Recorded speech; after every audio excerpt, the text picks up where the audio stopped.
다음은 저희 건자재 쪽 하나 가볼게요. 네, 이석규님께서 들고 계신 IS 동서 보겠습니다. 매수가 26,200원이세요. 네, 오늘 마감 중가 26,900원이기 때문에 수익권으로 들어오신 상태이고요. 비중 많지 않으시네요. 네, 10% 들고 있습니다. 글쎄요, 박주현 의원님, 건자재 쪽도 보니까 대부분 바닥에서 꽤 많이 올라왔거든요. 근데 수익의 목표치를 어느 정도 둘 수 있을지 이제 수익권으로 전환이 됐기 때문에 매도 타이밍 좀 고민하시고 문의 주신 것 같거든요. 어느 정도 기대 수익 가능할까요?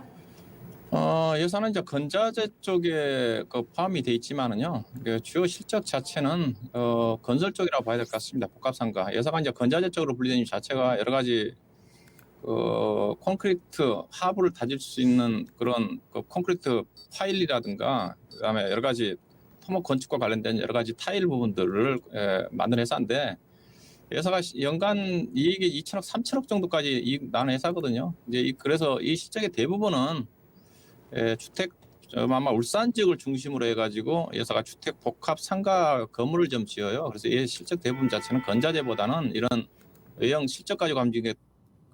과거 회사 차트를 보시게 되게 되면 주가가 급등할 때 있었잖아요. 8만 원까지. 이때 주가 8만 원까지 급등할 때 그 주택 복합 상가가 울산을 중심으로 해가지고 불경 쪽에 회사가 사업에 진출하고 있거든요.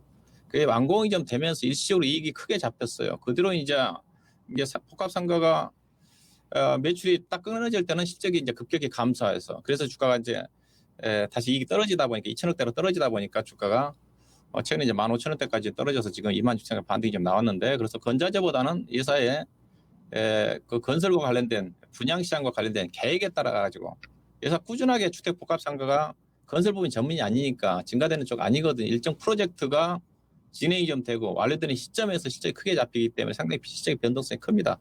그러다 보니까 이게 실적의 변동성이 크게 되게 되면 밸류에이션을 적정하게 시장에서 평가를 못 받거든요. 예산 이게 보시다시피 작년에 과거에 이제 2017년도에 3,000원, 3,800원. 작년도 같은 게 600으로 뚝 떨어져 버렸잖아요. 영업이익이요. 2018년도, 17년도 같은 경우 1조 8천원까지 갔던 이유 자체가 건물 자체가 완공이 좀 되면서 공사 인식이 실적이 반영이 되면서 3천원까지 갔는데 2018년 3천원, 작년 600원. 건자재 같은 게 이렇게 안 떨어지지 않거든요. 근데 올해 이제 2천억대 정도까지 다시 증가될 거나 기대감을 가지고 주가가 움직임이 전개 되는데요. 그렇다 하더라도 주가는 지금 이제 올해 예상 수익성 지표로 따지면 올해 예상 시점 보면 주가가 쌉니다. 그렇지만 작년에 워낙 이익이 급감해 버렸지 않습니까? 작년에 이익이 3천억대에서 600억대 정도까지 급감을 해버렸고 그래서 예상 이제 1분기 실적을 좀 보게 되게 되면 이제 올해 가이던스가 달성이 좀 되기 위해서는 올해 1분기 실적을 좀 봐야 되는데 1분기 때 영업이익이 270억 나왔거든요. 270억 나와서 올해 예상되는 2천억 정도 달성하기가 좀 쉽지가 않죠. 또 단기 순이익 같은 경우 지배주 순이익이 84억밖에 안 나왔거든요. 그러면 이건 믿어서는 안 됩니다. 즉 여기에 HTS로 이제 추정 실적인데 조정이 안 됐어요. 애널리스트들이 이제 1분기 실적을 보고 코로나 국면과 또 마주했기 때문에 이런 부분들을 고려해가지고 실적 하향 조정을 해야 되는데 이 실적 자체는 작년도 코로나가 진행되기 전에 실적 추정 실적이 좀 나와서 개인 투자가 이걸 보고 주가 싸다고 얘기를 하는데 그래서 1분기 실적이 중요하다는 겁니다. 1분기 실적이 안 좋게 나면 올해 가이던스를 믿어서는 안 돼요. 그래서 뭐 40억 정도 이익이니까 올해 연간으로 따지면 어떻게 보면 작년도 수준 정도 많이 나와요. 1분기에 40억 이익 나왔는데 작년도 660억, 올해 1,300억을 잡아놨다는 거죠. 그러면 이 정부 어떻게 해야 되느냐? 수익성 지표 가지고는 못 가죠. 네. 뭐 1분기 실적이 안 좋게 나왔으니까 2분기 때까지 가야 되지 않겠는가. 다만 뭐 자산가치 측면에서 주가가 싸고 뭐 안쪽 우량한 회사니까 우량한 회사니까 주가는 완만하게 상승할 것 같습니다. 그렇지만 상승 탄력 자체는 클 것 같지는 않네요. 그래서 일단은 매수 단가가 26,000원대고 약간 지금 수익 구간이죠.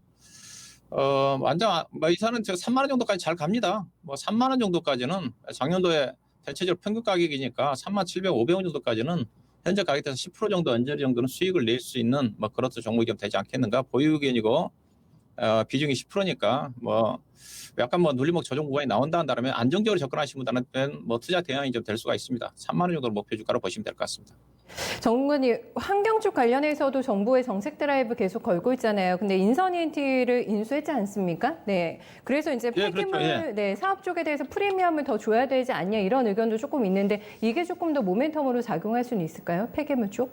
인수한다고 해서 제가 지분 관계를 제가 몇 프로 정도 인수했는지는 모르겠는데요. 근데 이 회사가 근데 크지는 않습니다. 왜냐하면 인선 ENT 인수한테 분명히 돈이 많이 들어갔을 거예요. 근데 조금 전에 이 회사가 영업이익이 100억, 200억이 아니고 2천억, 3천억이라고 그랬지 않습니까? 근데 인선 ENT가요, 영업이익 올해 실적이 좋아진다 하더라도 300억 안 넘어갑니다.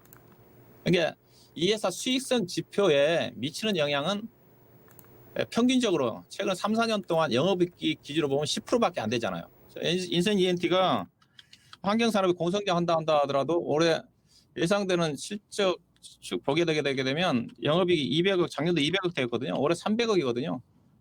그래서 100% 지분을 인수한다 하더라도 인선 ENT가 올해 이제 400억이거든요. 400억에 100% 지분 인수한다 하더라도 이 회사가 영업이익 2천억을 예상하고 있는데 400억 자체는 별 영향이 없다는 겁니다. 그래서 인선 ENT 이행과 관련해가지고 자금도 들어갔을 거고 이 부분과 실적에 영향 당장 이 회사 기업의 가치에 따라 가지고 크게 영향을 미칠 수 있는 부분은 IS 동서는 없어요. 그래서 이 부분에 대해서는 무시하셔도 될 것 같아요. 네, 그래서 알겠습니다. 네, IS 동서, 네, 박주영 운용역의 의견 들어봤고요.